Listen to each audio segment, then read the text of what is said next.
Inuri pa si Jordan Clarkson, LeBron James na bunyag na kung saan pupunta, nadulas kasi ang Miami. Tara kwentuhan.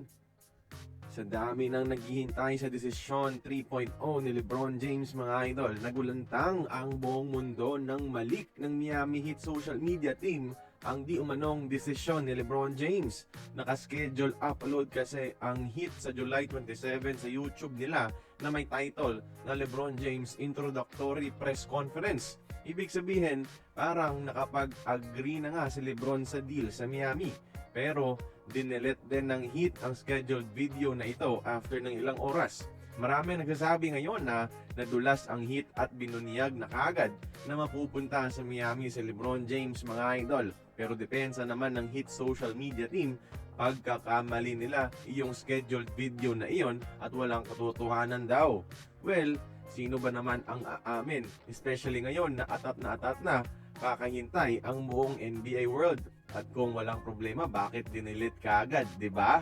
Tingnan nyo ba mga idol, base sa leaked evidence, kasado na nga ba sa Miami si LeBron James? Habang ang kababayan natin sa kaparehong off-season mga idol na si Jordan Clarkson, tuloy pa rin ang pagpapagaling sa upcoming NBA season. Tuloy ang training niya kasama ngayon ang sikat na NBA skills trainer na si Chris Brickley.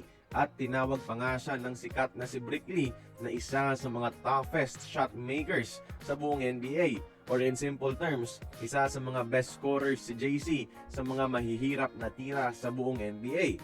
Grabing compliment yan galing sa sikat na skills trainer.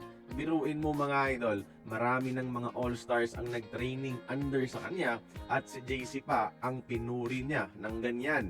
Nakaka-proud talaga si Clarkson mga idol.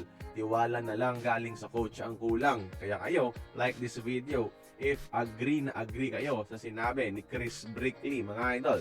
Join the conversation, magkomento lamang sa ibaba.